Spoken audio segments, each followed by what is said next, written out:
Good day, you beautiful people. Welcome to LAZADA's Tech, where we do tech in your life in style. In today's video, we are literally on it. We are talking about the Lenovo Legion Phone Duel 2. And if you remember, I already have a quick vid on this, but that wasn't the retail version. And I have the actual retail version and the actual box now. So in this vid, we are unboxing this phone, but I'm also going to be talking about my experience with this device. I will warn you now, if you're looking for a gaming review, this isn't it. I mean, I have no doubt that this thing will perform when it comes to gaming, and you can watch gaming reviews already out on this, but like how I've tested out other gaming phones, I want to see what this phone can offer other than those gaming specs. But before we move on, a quick word from this video sponsors. Very fitting to be talking about the new SM Mall's online app because we all have been needing to stay at home, but this new app allows us to shop legit authentic items and tech without even leaving your house. All you need to do is download the SM Mall's online app and you'll be able to pin your specific location. It'll tell you which malls you can have your stuff delivered or even picked up. It has a lot of stuff on there you can order, and if you go to the SM Cyberzone space, it's where all the tech is at. So on this app, you can toggle between the different SM stores and search for whatever gadget you need. And again, all this without ever needing to leave your home. The app is available on Apple and on Android phones, and there are vouchers available plus lowest guaranteed deals. If you want to check it out, I'll link everything down in the description box below. Right,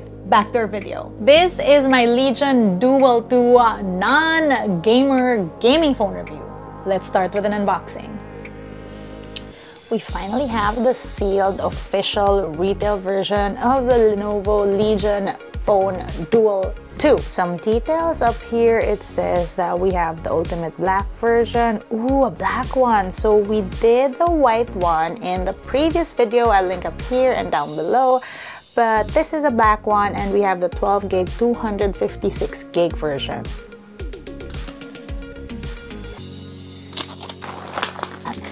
Look at that. Wait, I did not notice this was on here, on this side. Ooh, what a nice presentation. Did you see? Of course, we have the phone here, but we'll look at that a little bit later on. Ooh, savage inside. What do we get in this box? That is a power brick, dual cord. On the other side,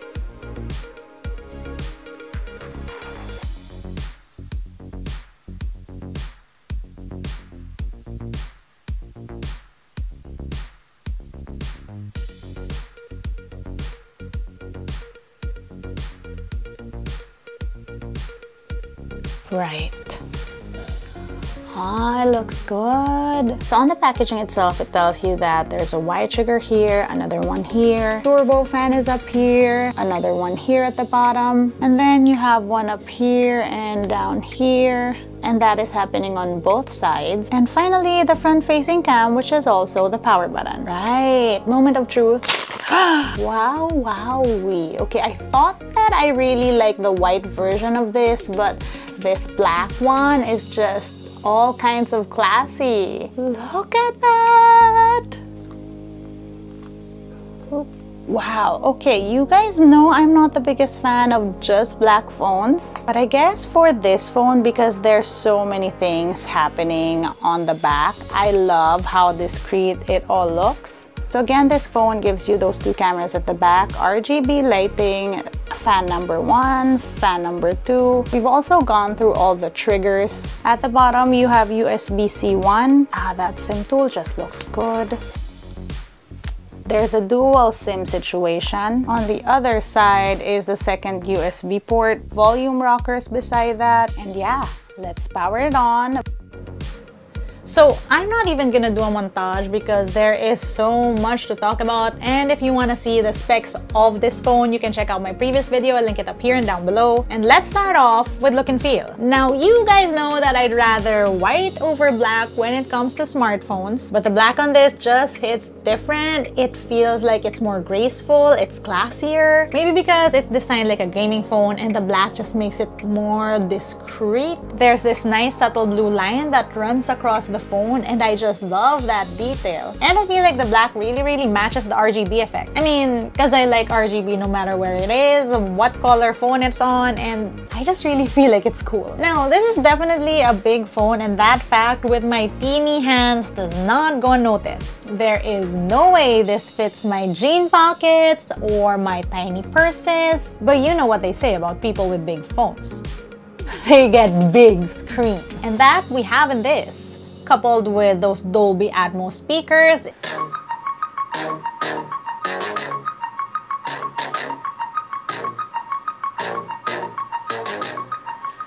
Good day, you beautiful people. It's an awesome watching experience on this thing. As long as you don't drop it on your face, because like I said, it's a big phone.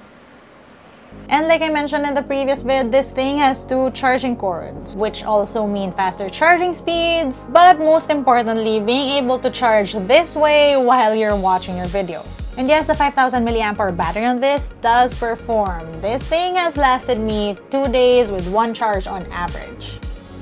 So aside from the cool RGBs, this thing has fans that have RGBs.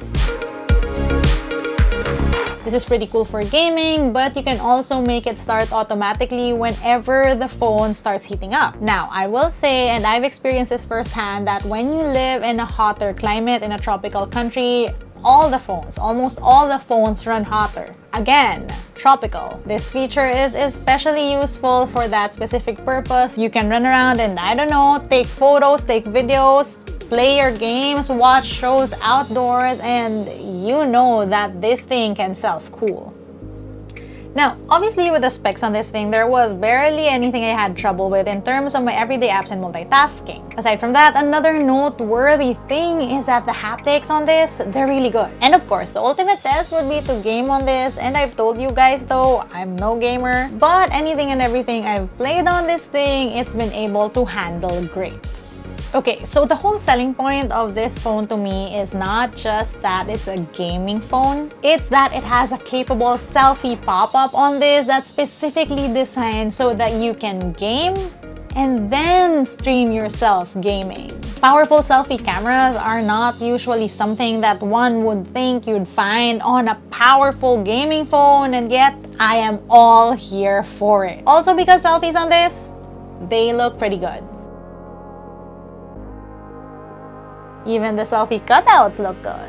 Now, I will admit that taking selfies on this when you're using it like a normal phone, meaning upright this way, does need a little bit of getting used to. One too many times, I've tried to do a selfie and it hit where my hand is holding the phone. Though despite all that, there were no issues with the pop-up mechanism. Now, I usually do full-on camera vids and vlog tests, but real quickly, for purposes of this video, I'm gonna go through some of the stuff with this phone's cameras that I noticed or that I like. You can't really do a complete camera vlog test because then we'd be talking for a while, and this is like one video of like sort of an overview. The cameras on here generally impress. It took good photos, and even in weird lighting situations, like for example a restaurant's dim lighting, it took really good pics. There is a wide on here, and I like wide-angled cameras on my phones, but like other phones, it's really the main shooter that shines. All in all, and as you can see, I'd say that these are pretty capable cameras for photo taking. Now, on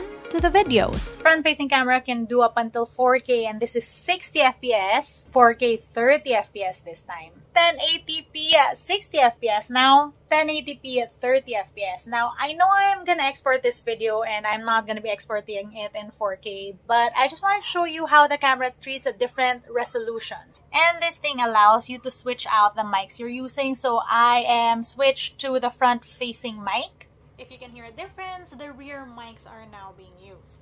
And finally, these are stereo mics. Video on the rear cameras are crazy. I am shooting in 8K 24 FPS right now. Now, these are pretty powerful cameras and they generally perform. I'm not saying that these are the best cameras on a smartphone out there, but they definitely exceeded my expectations. The fact that all of this is on a gaming phone makes it all the more impressive to me. To add to my comments about getting used to the placement of the pop-up camera, the placement of the rear cameras also need a little bit of getting used to. I have small hands, so I tend to grasp the phone all around, and that also means sometimes grasping it where the cameras are. So when I try to take photos, my fingers are always in the way. Nothing that moving my fingers won't fix, but like I said, it needs getting used to.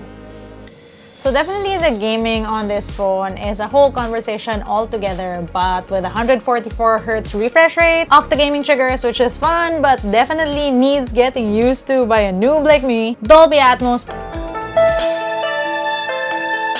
whoa, dual USB-C, dual fan cooling system, that's a lot to address the gaming needs. Again, if you want to learn more about those features, check out my previous video. But here is the clincher. Amazingly, this is a pretty good phone other than for gaming. Specifically, I think that this is the only phone in the market right now that specifically caters to gaming content creators. And that is a big deal. It's a very neat gaming phone, but also in general, a very well-rounded device. So yeah, definitely for bigger-handed gamers out there, you might want to try this phone out for size. If you are a gaming content creator and you're looking for a machine that will address your needs, again, this phone. Or if you just want like a really powerful device that will deliver not just for gaming but also for casual photo taking or all-around media consumption. Some would say overkill, but I say you do you and get whatever phone you like that fits your needs. Anyway, that's it for today. Let me know what you guys think about the Lenovo Legion Phone Duel 2. I think it's a pretty long name, but a phone that made a lasting impression. If you want to see how I use my tech on a daily basis, find me online. That's LAZADA_ on Instagram, Twitter, and TikTok. Until next time.